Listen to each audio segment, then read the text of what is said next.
Lecture number 4 chapter number 5 the physical states of matter. आज हम जो पेज इस चैप्टर का डिस्कस करेंगे chapter number page number 85 to 86। Topic हमारा होगा typical properties of liquid states. Start करते हैं। फर्स्ट प्रॉपर्टी है एवेपोरेशन।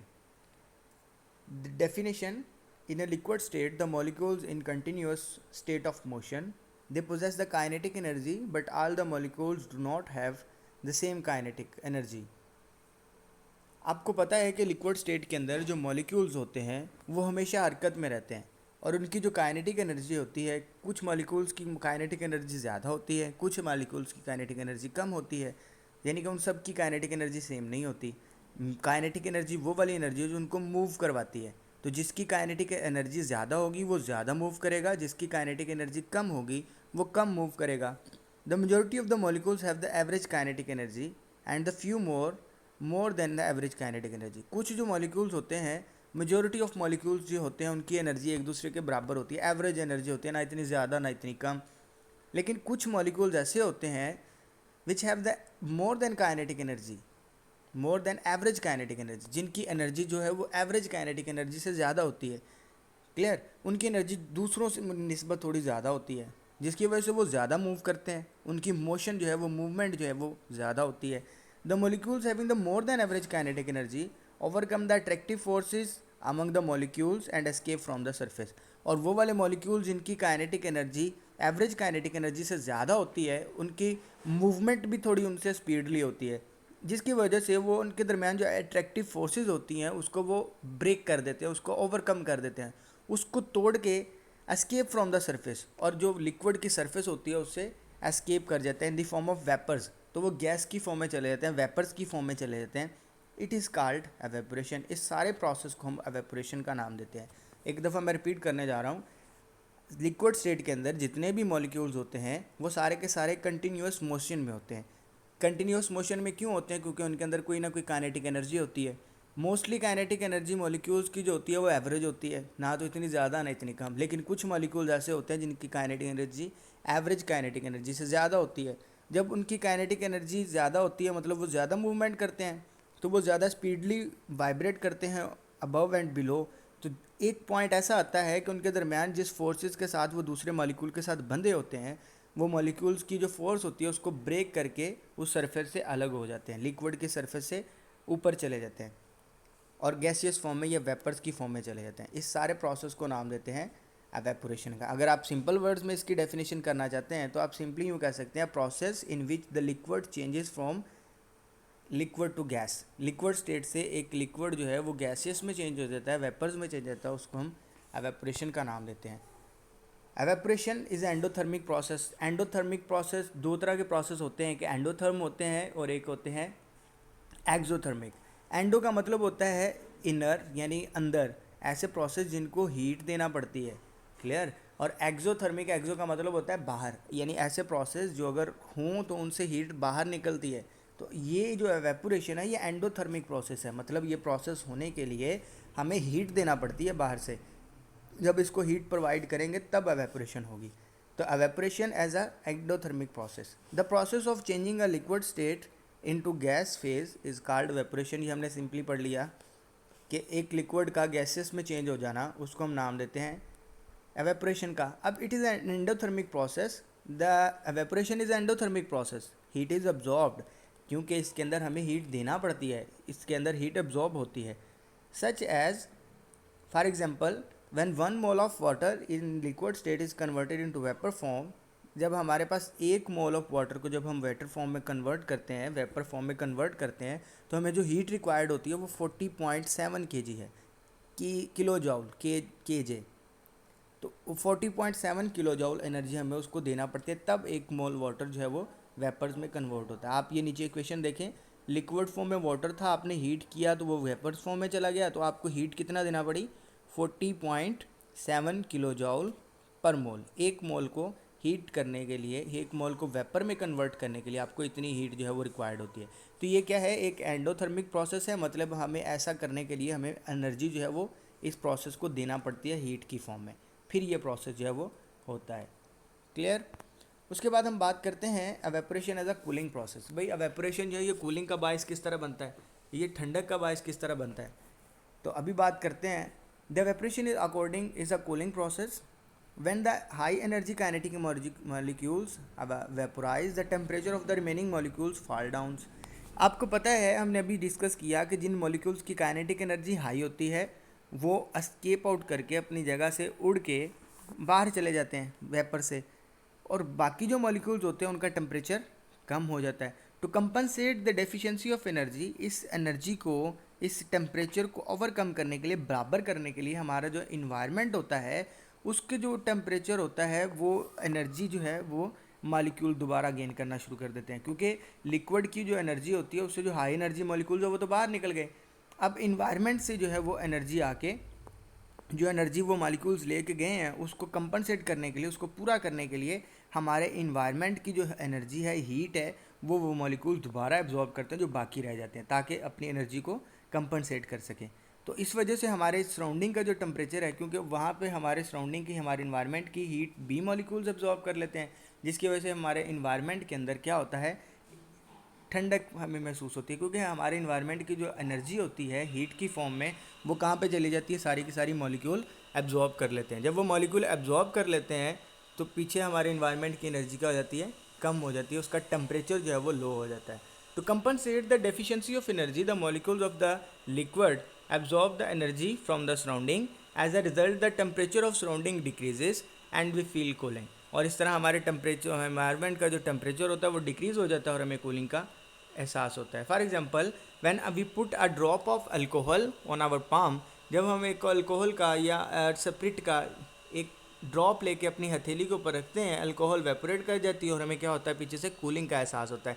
क्यों हमें ठंडक क्यों महसूस होती है, क्योंकि जो हमारे वहाँ पे वेपर्स थे वो जब एस्केप आउट हुए तो एनर्जी वो कुछ लेके उड़ गए, तो जिसकी वजह से हमारे इन्वायरमेंट की जो एनर्जी थी वो मॉलिक्यूल्स ने गेन की, जो वहाँ पे बाकी रह गए थे, जिसकी वजह से हमारे इन्वायरमेंट का टेम्परेचर बेसिकली जो था वो डाउन हुआ। तो टेम्परेचर डाउन होने से हमें किसका एहसास हुआ, कूलिंग का एहसास हुआ। अब नेक्स्ट हम पढ़ते हैं डिपेंडिंग फैक्टर्स। भाई वो कौन से ऐसे फैक्टर्स हैं जिनकी वजह से कूलिंग जो है वो इफ़ेक्ट होती है। तो पहला नंबर पे है सरफेस एरिया। जितना ज़्यादा सरफेस एरिया होगा, जितना खुला बर्तन होगा जिसमें लिक्विड पड़ा हुआ है, जितना वो बर्तन खुला होगा उतने ही जो वेपर्स हैं, वो जो लिक्विड है वो वेपर में ज़्यादा चेंज होगा। Evaporation is a surface phenomena, greater the surface area greater the evaporation and vice versa. जितनी आप उसको जितना आप बर्तन बढ़ा लेंगे, उसके अंदर जितना लिक्विड बर्तन, जितने बड़े बर्तन में लिक्विड होगा उतनी इवेपोरेशन का रेट ज़्यादा होगा। फॉर एग्जांपल, आप एक प्लेट ले लें और एक चाय का कप ले लें। आप प्लेट में चाय को डाल दें और आप एक साइड पे कप के अंदर चाय को डाल दें। चाय ज़्यादा ठंडी जल्दी कौन सी होगी, प्लेट वाली। क्यों, क्योंकि वहाँ पे एवेपोरेशन का रेट ज़्यादा होगा, वेपर जो है वो हीट लेके ज़्यादा निकलेंगे, जबकि कप की फॉर्म में वहाँ पे इतनी जल्दी वो जो है वो कूल डाउन नहीं होगा। क्यों, क्योंकि वहाँ पे सरफेस एरिया कम है, उसका सरफेस एरिया कम है, ऊपर से वो प्लेट छोटी है, और सॉरी कप छोटा है, जबकि प्लेट जो है उसका सरफेस एरिया बड़ा है। तो वेपोरेशन कहाँ पे ज़्यादा होगी, इन दी फॉर्म ऑफ प्लेट। अगर हम यहाँ पे बात करें टेम्परेचर की, तो टेम्परेचर पे भी ये डिपेंड करता है। भाई वो किस तरह, जितना टेम्परेचर हाई होगा उतना ही एवेपोरेशन भी ज़्यादा होगी, क्योंकि उसको हीट चाहिए, काइनेटिक एनर्जी मॉलिक्यूल्स की जो है वो बढ़ती जाएगी, जिसकी वजह से वो मॉलिक्यूल्स हैं वो अपनी लिक्विड की सरफेस से जल्दी एस्केप आउट करके वेपर्स के अंदर चेंज होते जाएंगे। At the high temperature the rate of evaporation is high because at high temperature the kinetic energy of molecules increases as the height that they overcome the molecular forces and evaporate rapidly। और जितनी जल्दी से वो molecules, जितनी kinetic energy उनको मिलेगी, जितना वो एवेपोरेट करेंगे, जितने वो ज़्यादा से वो उसको कहते हैं वाइब्रेट करेंगे, जितना वो वाइब्रेट करेंगे उनके दरमियान इंटरमॉलिकुलर फोर्सेस को वो उतनी ही जल्दी ओवरकम करेंगे, उसको ब्रेक करके वो उसकी सरफेस से रैपिडली उससे एस्केप आउट होते जाएंगे। इंटरमॉलिकुलर फोर्सेस जितनी ज़्यादा होंगी उतनी वेपोरेशन का रेट कम होगा। फॉर एग्जांपल, हमारे पास एक वाटर है और एक अल्कोहल है। अल्कोहल के अंदर जो वेपर्स होते हैं, अल्कोहल के जो मॉलिक्यूल्स होते हैं, उनके दरमियान इंटरमॉलिकुलर फोर्सेस बहुत वीक होती हैं, और वाटर के अंदर जो इंटरमॉलिकुलर फोर्सेस हैं वो स्ट्रॉन्ग होती हैं as compare to alcohol.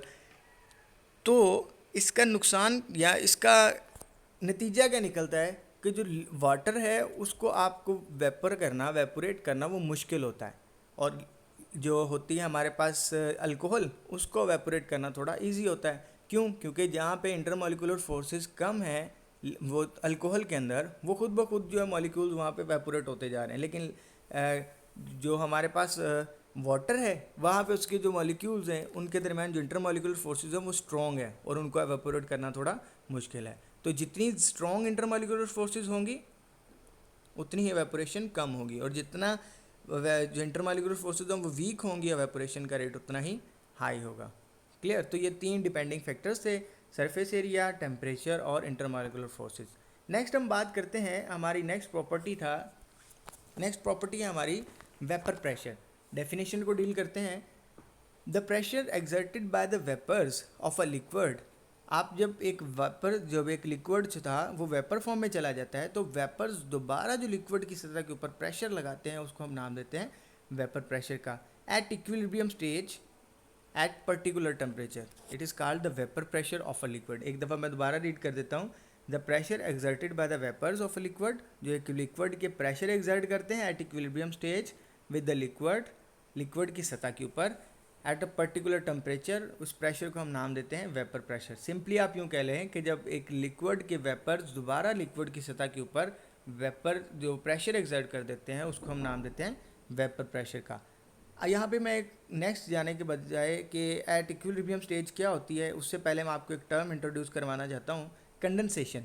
Condensation एक ऐसी स्टेट है जिसके अंदर जो वेपर्स हैं वो दोबारा लिक्विड स्टेट में कन्वर्ट होना स्टार्ट हो जाते हैं। ये ऑपोजिट है एवेपोरेशन के। एवेपोरेशन में क्या होता था, लिक्विड स्टेट से मॉलिक्यूल्स दोबारा किस में जाते थे, वेपर फेज में चले जाते थे, गैसियस फेज में चले जाते थे। लेकिन कंडेंसेशन में क्या होता है, गैसियस फेज से दोबारा वो किस में आ जाते हैं, लिक्विड फॉर्म में आ जाते हैं। The conversion of vapour into liquid state is known as condensation. It is opposite process to evaporation. ये एवेपोरेशन से ऑपोजिट है। इसमें गैसियस स्टेट ये जो वेपर्स बने होते हैं वो दोबारा अपनी लिक्विड स्टेट में आना स्टार्ट हो जाते हैं। स्टार्ट करते हैं इक्विलिब्रियम स्टेज पे क्या होता है। हमने अभी पढ़ा कि वो वाला प्रेशर है जो वेपर्स लगाते हैं at equilibrium stage on the surface of liquid at particular temperature. अभी बात करते हैं इक्विलिब्रियम स्टेज यहाँ पे कौन सी है। The equilibrium stage is when the rate of vaporation and the rate of condensation is equal to each other but in opposite direction.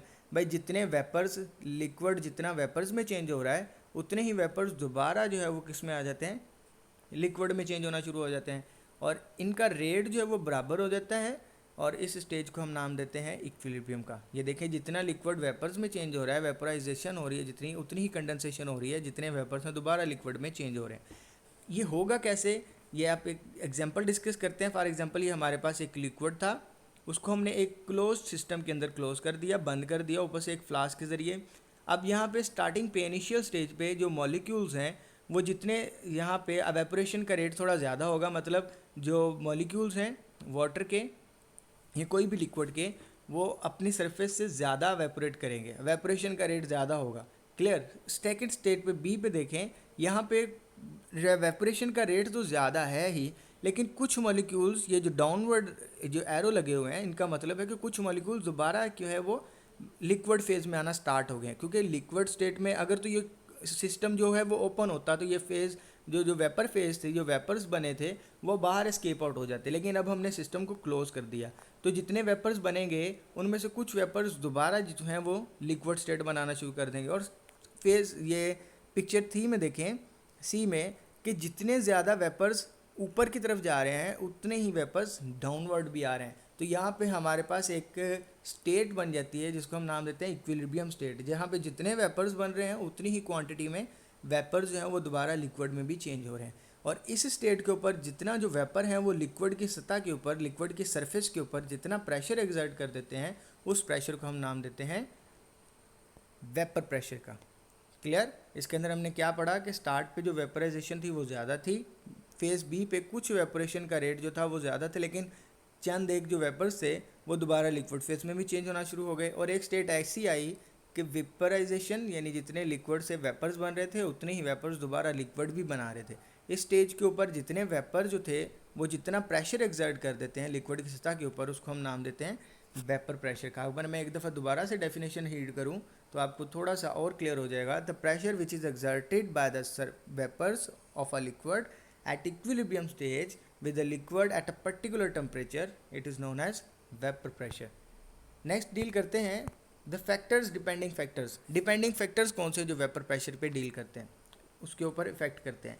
Number 1, nature of liquid. Nature of, भाई हमारे पास जो liquid है वो किस नेचर का है, polar है या नॉन पोलर है, क्लियर।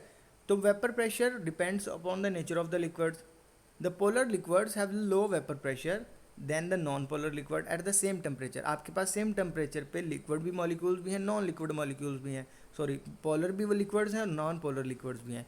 तो आपके पास जो पोलर लिक्विड्स होंगे उनके दरमियान अट्रैक्शन जो है वो ज़्यादा होगी। अट्रैक्शन ज़्यादा होने का मतलब क्या है कि वो एक दूसरे को ज़्यादा अट्रैक्ट करेंगे, पॉजिटिव और नेगेटिव पोल होंगे, वो एक दूसरे के साथ बड़ी मजबूती के साथ जुड़े होंगे और उनके वेपर्स बनाना थोड़ा मुश्किल होगा। जब वेपर्स नहीं बनेंगे इतनी जल्दी से, तो वेपर्स का जो वेपर्स फेम में जाएंगे नहीं, तो वेपर्स दोबारा फिर वो प्रेशर ही एक्सर्ट नहीं कर पाएंगे। जबकि नॉन पोलर में ना तो वो पॉजिटिव नेगेटिव होते हैं, जिसकी वजह से आप इजीली उस लिक्विड को वेपर्स में कन्वर्ट करना स्टार्ट कर देते हो। जब वो कन्वर्ट करना स्टार्ट करते हैं तो जो वेपर्स होते हैं वो जल्दी कन्वर्ट हो जाते हैं और वो प्रेशर भी दोबारा से लगाना स्टार्ट कर देते हैं। तो जितने ज़्यादा प्रेशर वेपर्स बनेंगे उतना ही प्रेशर ज़्यादा एक्सर्ट होगा। तो पोलर लिक्विड के अंदर जो वेपर प्रेशर होता है वो लो होता है। क्यों? क्योंकि वेपर्स कम बनते हैं। और नॉन पोलर के अंदर जो होता है वो टेम्परेचर के ऊपर, सेम टेम्परेचर के ऊपर, उसी टेम्परेचर के ऊपर जो नॉन पोलर लिक्विड्स होते हैं उनका वेपर प्रेशर ज़्यादा होता है। क्यों ज़्यादा होता है? क्योंकि उनके वेपर्स ज़्यादा बनते हैं। This is because the stronger intermolecular forces between the polar molecules of the liquids. और ये वजह क्या है कि उनके दरमियान इंटरमॉलिक्यूलर फोर्सेज स्ट्रॉन्ग होती हैं, वही पॉजिटिव नेगेटिव वाले एक दूसरे को ज़्यादा मजबूती के साथ बांधे हुए होते हैं। For example, water has less vapour pressure than that of the liquid alcohol at the same temperature. अगर हम दो लिक्विड्स की बात करें, एक हमारे पास वाटर है, एक अल्कोहल है, तो ज़्यादा वेपर प्रेशर किसका होगा? अल्कोहल का, क्योंकि उसके वेपर्स जो हैं वो ज़्यादा बनेंगे। जब वेपर्स ज़्यादा बनेंगे तो वो क्या करेगा? प्रेशर भी ज़्यादा एक्सर्ट करेगा as compare to water. Water तो इंटरमॉलिक्यूलर फोर्सेस स्ट्रॉन्ग है, पोलर सब्सटेंस है, जिसकी वजह से उसके ना तो जल्दी वेपर्स बनेंगे, जब वेपर्स बनेंगे जल्दी नहीं एज़ कम्पेयर टू लिक्विड। और अल्कोहल तो जब वो वेपर्स इतनी जल्दी नहीं बनेंगे तो प्रेशर भी वो कम एक्सर्ट करेगा। अगर साइज़ ऑफ मॉलिक्यूल्स की बात करें, the small size can easily evaporate than the big size molecule. तो भाई जो छोटे मॉलिक्यूल्स होते हैं उनको एवेपोरेट करना आसान होता है, उनको एवेपोरेट करना आसान होगा, वेपर ज़्यादा बनेंगे, प्रेशर ज़्यादा एक्सर्ट होगा। बड़े साइज़ के मॉलिक्यूल्स को ज़्यादा हीट देना पड़ती है, उनको ज़्यादा हीट देना पड़ती है, जिसकी वजह से वो ज़्यादा टाइम लेते हैं वेपर्स में चेंज होने में। जब वो वेपर्स में चेंज होने में ज़्यादा टाइम लेंगे तो दोबारा से उनको प्रेशर एक्सर्ट करने में भी थोड़ी टाइम लगेगा। तो जो स्मॉल साइज मॉलिक्यूल्स होते हैं वो ज़्यादा वेपर प्रेशर जो है वो एक्सर्ट कर देते हैं। Hence the small size molecules liquid exert more vapour pressure. For example, hexane की बात करते हैं, C6H14 की, ये स्मॉल साइज मॉलिक्यूल्स हैं एज़ कम्पेयर टू डिकेन की C10H22। तो इनमें से ज़्यादा प्रेशर कौन एक्सर्ट करेगा? जो स्मॉल साइज मॉलिक्यूल्स हैं, क्लियर। लास्ट वन है temperature. At high temperature the vapour pressure is higher than the low temperature. तो भाई जितना ज़्यादा टेम्परेचर होगा मॉलिक्यूल्स के वेपोरेशन उतनी ही ज़्यादा होती जाएगी, वेपर ज़्यादा बनेंगे। जब वेपर ज़्यादा बनेंगे तो प्रेशर भी वो ज़्यादा एक्सर्ट करेंगे। ऐसा क्यों होता है? क्योंकि उनको इंटरमॉलिक्यूलर फोर्सेस पहले नंबर पे, तो जब वो हीट को गेन करेंगे तो हीट जब वो काइनेटिक एनर्जी में कन्वर्ट होगी। काइनेटिक एनर्जी का कन्वर्ट होने का मतलब क्या है? कि वो ज़्यादा वेपोरेट करेंगे, और सॉरी वाइब्रेट करेंगे। जब ज़्यादा वाइब्रेट करेंगे अपनी सतह के ऊपर तो वो जो इंटरमॉलिक्यूलर फोर्सेज है उसको ब्रेक करके अपनी सरफेस से एस्केप आउट करेंगे। एस्केप आउट करने के बाद दोबारा से जब ज़्यादा वेपर बनेंगे तो वो प्रेशर भी जो है वो ज़्यादा एक्सर्ट करेंगे। At elevated temperature the kinetic energy of the molecules increases enough to able them to vaporise and exert pressure. और इस तरह जितने ज़्यादा वो वेपोरेट बनेंगे, वेपर्स बनेंगे, जितनी ज़्यादा वेपोरेशन होगी उतने ही ज़्यादा वो क्या करेंगे? प्रेशर जो है वो लिक्विड की सतह पे एक्सर्ट करेंगे। तो ये हमारा आज का टॉपिक था, जिसके अंदर हमने दो typical properties of liquid discuss की। नंबर 1 एवेपोरेशन और number 2 vapour pressure. Best of luck, अल्लाह हाफिज़।